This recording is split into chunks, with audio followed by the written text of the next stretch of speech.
Well, anyways, my name is Ryan, and I'm going to be sharing a little bit about what I've been learning in Daniel chapter 2. We've been in our series, Living in Babylon, and going through the book of Daniel. And so a couple weeks ago, Scott spoke on Daniel chapter 1, and how Daniel chose not to defile himself, right? He chose not to defile himself, and he responded in faithfulness, that he was faithful with the little thing, and God really blessed that and multiplied that, right? And so the big takeaway there was that your daily decisions determine your destiny, right? And so if you guys weren't here a couple weeks ago, Daniel chapter 1, basically what happens is Jerusalem has been taken over by Babylon. And so King Nebuchadnezzar has taken over, or God has given Jerusalem over to King Nebuchadnezzar, and what he does is he rallies the best and brightest young men and of Israel, takes some men and trains them and equips them to learn the Chaldean culture, the Babylonian culture, so that they can be the king's advisors. Okay, so Daniel, Meshach, Shadrach, and Abednego, kind of our main characters, the bad boys of Babylon. They are going to be trained and equipped. So this is where our story picks up in Daniel chapter 2. It's a couple of years into King Nebuchadnezzar's reign, and he starts getting these dreams, right?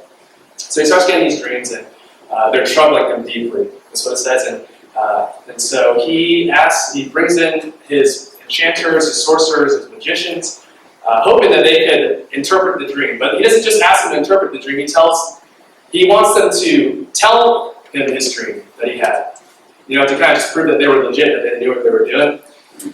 So back in that culture, what their culture is, they believed in multiple gods. And they believed that they would, the way that they would interpret the gods, they would have magicians and sorcerers and enchanters to kind of be there to read the stars and kind of as a way to kind of be a mediator between the gods and the people. So this is where our story picks up, and the king asks them to do this, and if they aren't able to tell him the dream and interpret it, they would be killed. It said they'd be torn limb from limb. So he's pretty ruthless.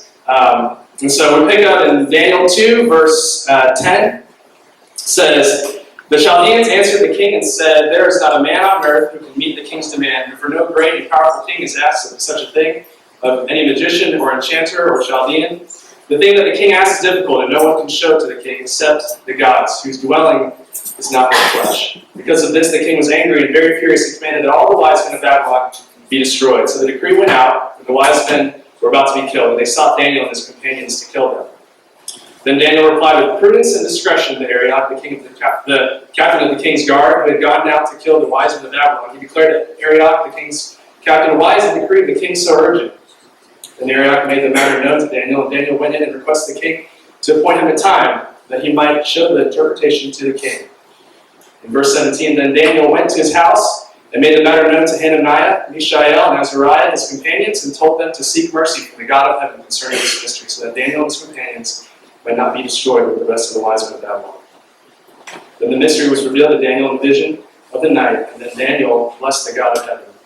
Skip over to verse 24. It says, "Therefore Daniel went into Arioch, whom the king had appointed to destroy the wise men of Babylon. He went and said thus to him, 'Do not destroy the wise men of Babylon. Bring me in before the king, and I will show the king the interpretation.' Then Arioch brought in Daniel before the king in haste and said thus to him, 'I have found among the exiles from Judah a man who will make known to the king the interpretation.' The king declared to Daniel, whose name was Belteshazzar, 'Are you able to make known to me the dream that I have seen in its interpretation?'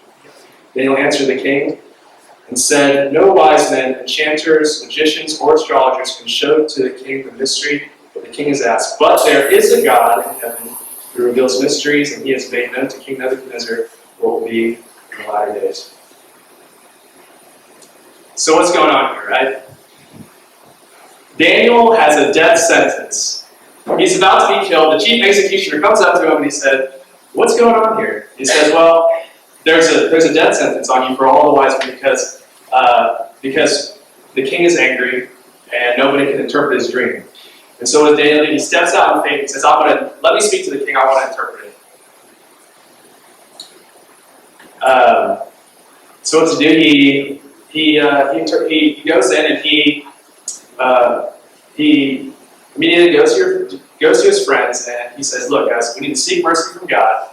We need to pray and and hopefully the dream will be revealed to us. The dream will be revealed to us, sorry. So he steps out in faith big time. He steps out to interpret the dream before he even gets the dream, before he even gets the interpretation. Right? He's standing before the chief executioner. He says this. He takes a big step of faith. And I think a lot of us here, we're kind of just comfortable with where we're at. We're kind of comfortable where we're at. We're Christians. We believe in God. We don't really take steps of faith, right? I remember my senior year, or maybe my junior year, I was really feeling called to do ministry, to join staff and crew and to work with Greeks, just for the year after I graduated. And so I fought it. I said, no, I'm not doing that. Because I was so comfortable with this plan that I already had ever since I was in high school. I really wanted to go to the medical field and do physical therapy. And so that's what I did.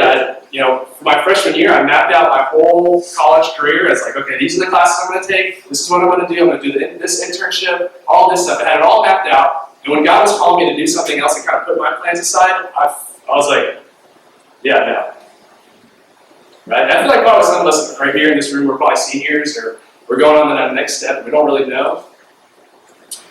Or God is calling us to something and we're kind of like, oh, well, I have my plan, so I'm not going to do that. But we're comfortable with where we're at. And I want to challenge us tonight that maybe we should really take a step out of faith and trust God, even if we don't know what's going to happen next. We do know that He's got our back, right? So we're afraid because we want to be comfortable. And that's not the way of Jesus. That's not what it takes to follow Jesus. In Luke chapter 9, there are a bunch of people coming after Jesus, and they're like, Jesus, I want to follow you wherever you go. And you know what Jesus' response is? Foxes have holes, and birds of the air have nests, but the Son of Man has nowhere to lay his head. That's the reality. That in order to follow Jesus, sometimes you got to be willing to give up your comfort. Yeah. Yeah. Right? David Platt says this in his book, Radical. He says, a radical obedience to Christ is not easy. It's not comfort, not health, not wealth, and not prosperity in this world. Radical obedience to Christ risks losing all these things. But in the end, such risks find its reward in Christ. And He is more than enough for us. So yeah, so many times I walk in, I want to go do my quiet time. I walk into my room and I open up this book and I say, God, hey, God, how is this Bible, how is this book going to complement my life? How is it going to make my life more comfortable? When in reality, I should be asking, how it should complement my life and my plan? I should be asking, how is my life going to conform to His plan? That's what I really should be asking. How is God going to reveal Himself to me through the Scriptures? So, how does Daniel do it? How does he step out in faith? We're going to look at a couple ways that he does this. So, look at verse 14. It says, Then Daniel replied with prudence and discretion to Arioch, the captain of the king's guard, who had gone out to kill the wise men of Babylon. So here you see he's standing face to face with the guy who's going to kill him. I'd be freaking out. I'd be freaking out. And this is the response. He says he responds with prudence and discretion. With the King James Version says with counsel and with wisdom. With counsel and with wisdom. And I wonder how he's doing that. It's because he walks closely with the Lord. He trusts the Lord. He has complete confidence in the Lord. That's my first point, is that have complete confidence in the Lord. Even if you scale back to the first chapter in Daniel 1, verse 17 and verse 20, it says this, that God gives Daniel wisdom and understanding. We pick up in verse 17, it says, Daniel went to his house and made the matter known to Hananiah, Mishael, and Azariah, his companions, and told them to seek mercy from the God of heaven concerning the mystery, so that Daniel and his companions might not be destroyed with the rest of the wise men of Babylon. And the mystery was revealed to Daniel in a vision of the night, and Daniel blessed the God of heaven. So he prays, he seeks the Lord. He seeks the Lord in a state of dependence, because all his confidence is in the Lord, and it's not himself. In verse 20, after he gets the vision, he responds. How does he respond? He responds in praise. He says, Blessed be the name of God forever and ever, to whom belong wisdom and might. He changes times and seasons. He removes kings and sets up kings. He gives wisdom to the wise and knowledge to those who have understanding. He reveals deep and hidden things. He knows what is in the darkness, and the light dwells with him. To you, O God of my fathers, I give thanks and praise, for you have given me wisdom and might, and have now made known to me what we have asked of you. For you have made known to us the king's matter. It's this deep sense of humility that we see in Daniel. This attitude of, I don't have it. It's not me. There's no confidence in myself. It's all in God. He does everything. I give him all the praise and all the glory. And so that's where it begins. It begins with complete confidence in the Lord. I go to a church down in South Florida called Christ Fellowship. And the pastor there said something to me that really marked me. He said, prayer and worship doesn't begin when you open your mouth. It begins when you open your heart. So that's Pastor Todd Mullins' Christ Fellowship. But right now, we see that Daniel opens his heart and God reveals the mysteries to him. Daniel opens his heart and God reveals the mysteries to him. So right now, I want to just take 2 minutes, real quick, to partner up with somebody. And I want you to ask God to reveal where you need to step out. You guys are involved in your chapters, you guys have jobs and families. Where is God calling you to kind of step out and have maybe a hard conversation, or maybe to put yourself in a position where you really have to depend on the Lord? Is God calling you to the retreat this weekend? Is he calling you to a spring break mission trip? Is he calling you to Paris? Woo! Pray for that. Pray and just ask the Lord. I just pair up right now. Just seek the Lord right now. Spend time with him this week and just really ask him, like, where does he want you to be? Because you are on mission wherever you're at. Whether you're involved with your chapter, whether you're working at Carrabba's, or you're going on a summer mission trip, you're going to Indonesia. He wants you to be on mission. He wants you to live for him, take steps of faith, and trust that he's got your back. So the next point I want to make is that Daniel listens for God. He listens for God. He seeks God. He says, seek mercy from the God of heaven. And God spoke to him in a vision, right? And so this is the difference between Daniel's God and the Chaldeans' God, the Babylonian gods, is that our God speaks to us. He speaks to us. We don't need enchanters or sorcerers or magicians to interpret the stars and all this mumbo jumbo. Like, he speaks to us. And how does he speak to us? He speaks to us through the scriptures, right? 2 Timothy 3:16 says, all scripture is breathed out by God. God is speaking to us through his scriptures. Woo, baby! Too good. It's so embarrassing. Takes a lot to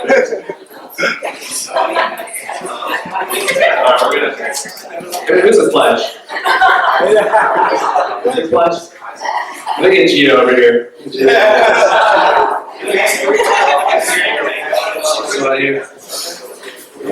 Push on blast there. So yeah, God speaks to us through his scriptures, right? And the question really is not God, like, does God speak to us? Really the question is, are we listening to God? Are we listening to God? I went to South Carolina this weekend and drove up 4 hours with a couple of middle schoolers. And I was just trying to talk to them. I'm 23 years old. I got some serious knowledge on the job of these kids. Like, they don't know anything. So these kids are in 7th grade, and I'm like trying to talk to them, and like nothing, no response. They're just like, oh yeah. I look over, they're playing trivia crap. Is that not frustrating? Like, you're trying to talk to somebody, and they're so busy with something else. And again, that's like how I feel sometimes with God. It's like God's trying to tell me something, but I'm too busy with just the hustle and bustle of everyday life that I forget to just carve out time to seek the Lord and like ask him, or just to listen to him. I feel like we're involved, Greeks here, we're involved in so many things. We're involved in DM, we're involved in our chapter, we're Florida Blue Key, we're all over the place, and it seems like we don't create margin or space to just kind of just sit before the Lord and be like, okay, what do you want me to do? Where do you want me to go? What do you want me to say? To be obedient to the Lord and really trust him.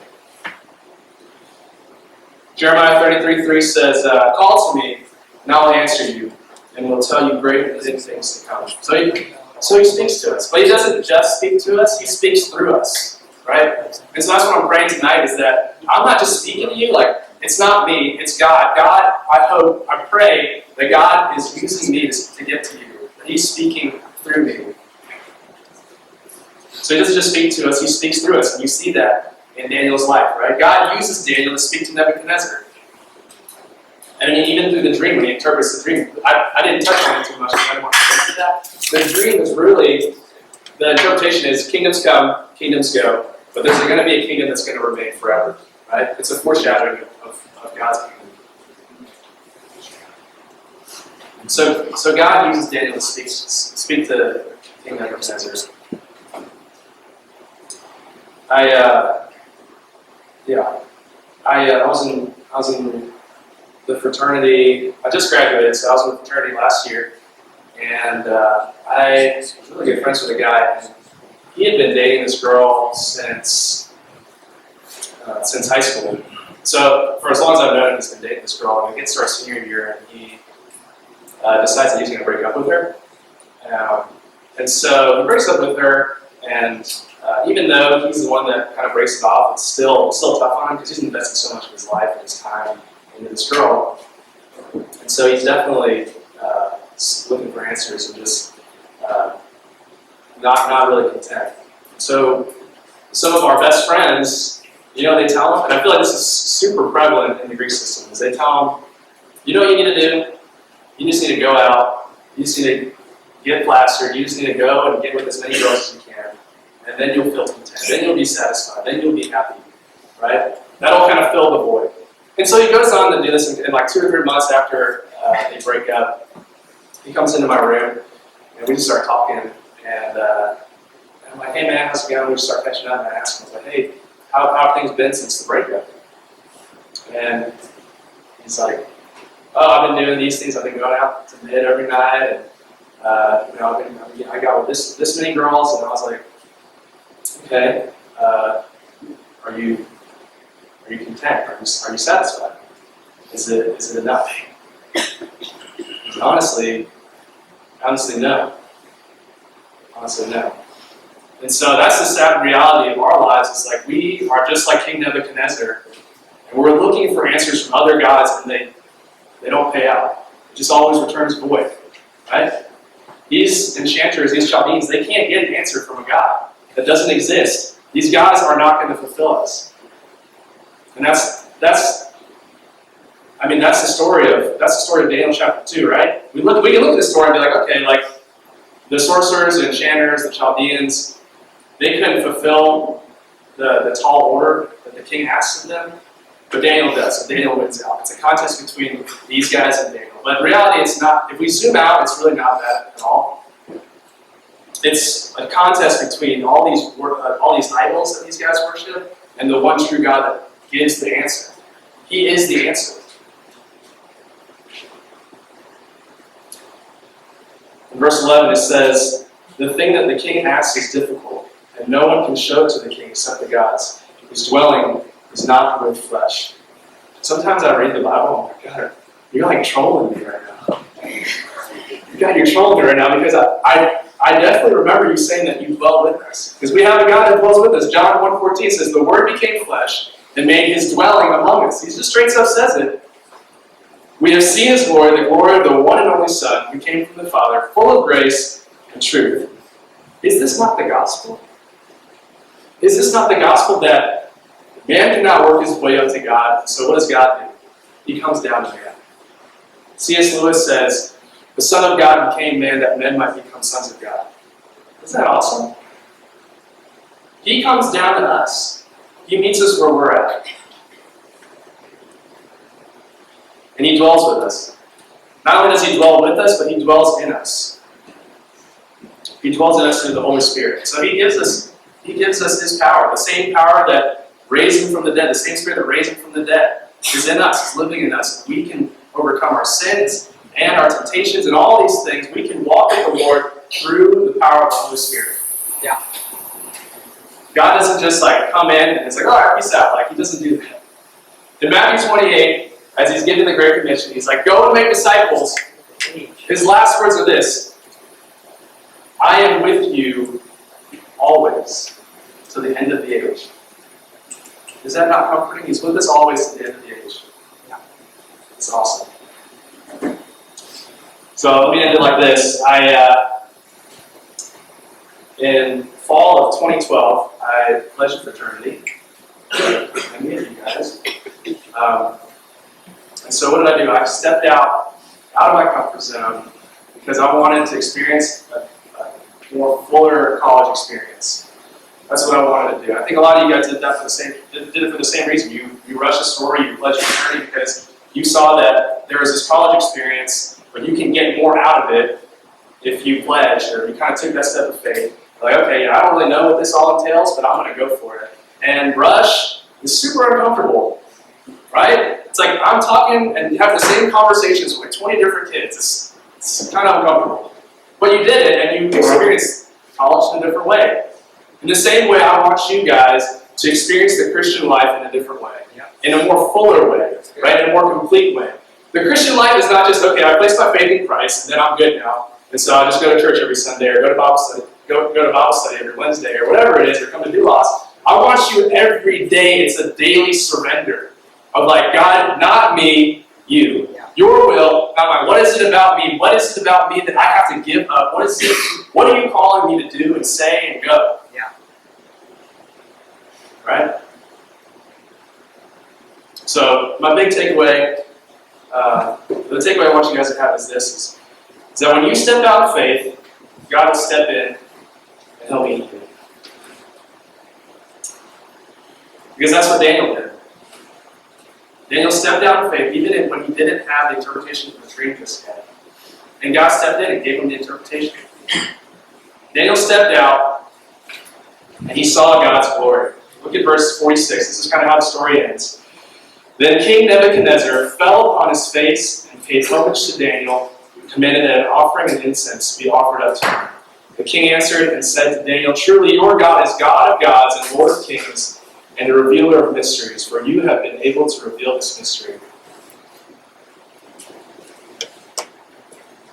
Daniel stepped out in faith, and he got to see glory, God's glory, revealed by witnessing to somebody else. God spoke through him. He saw the most ruthless and powerful king at the time. What did he do? He falls on his face and proclaims that he is the God of gods. Now, he doesn't become a Christian. He believes in multiple gods, but it's a step, right? God will use you if you let Him. If you're going to make yourself available, God will use you. Yeah.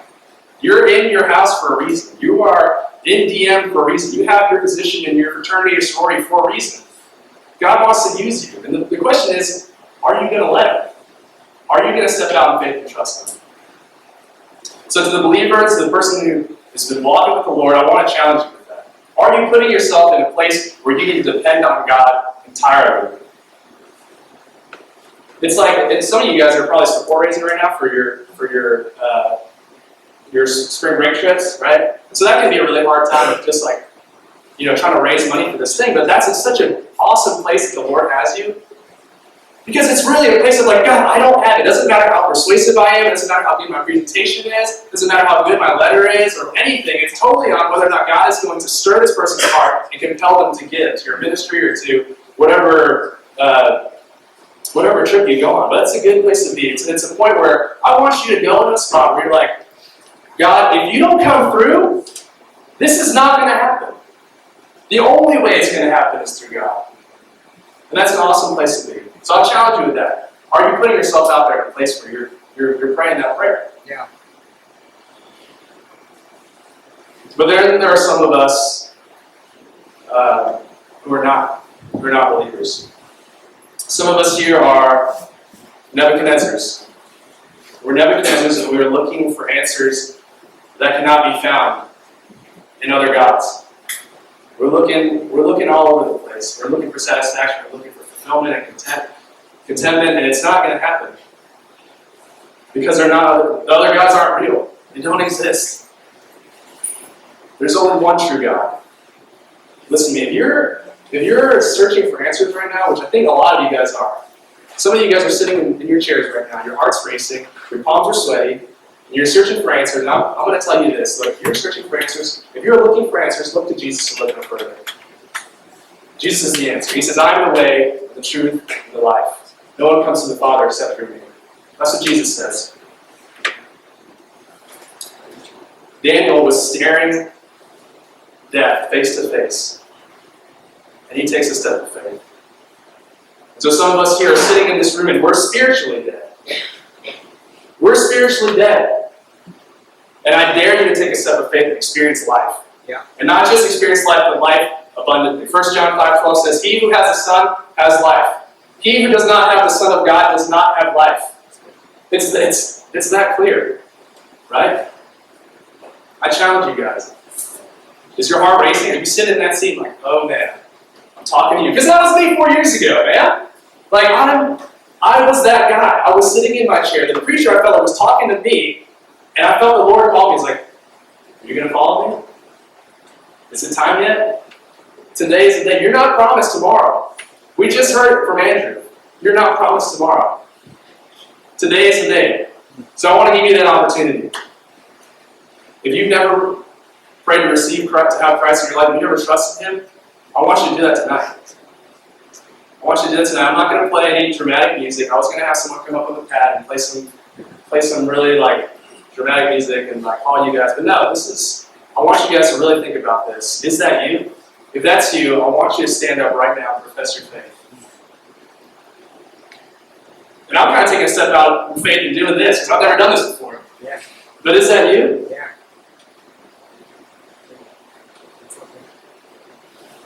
All right. Well, I'm glad we're all Christians here. So, Love it. Love it. I want you guys to experience abundant life. That's it. But, yeah, I really challenge you guys. Take a step out of faith. Take a step out in faith and God will meet you. That's the promise. Let me pray for us. God, we thank you so much for your word. We thank you so much for the story of Daniel. God, we thank you that when we step out in faith and trust you, that you meet us right where we're at. God, that you dwell in us and among us, God. You just don't leave us, but you are with us forever to the end of the age, God. Thank you that you give us life abundantly, Lord. God, I pray for these people as they go out, that they would be able to challenge, that they would really be able to challenge themselves and put themselves in a position that they would ask you for direction and guidance, that they would ask themselves, am I supposed to go on Greek Sunday? Am I supposed to go on the winter retreat this weekend? Am I supposed to speak to the Nebuchadnezzar in my chapter? Am I supposed to do something and risk something to have you? Lord, we thank you for your grace and your mercy and how you loved us and how you died for us on the cross, how you came down for us. And we ask this in Jesus' name.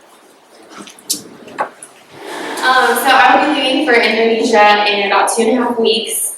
And it's a really cool opportunity. I'll be there for 2.5 months working at an international Christian school and just kind of getting to disciple elementary school age, middle school age girls who maybe do or don't know the Lord.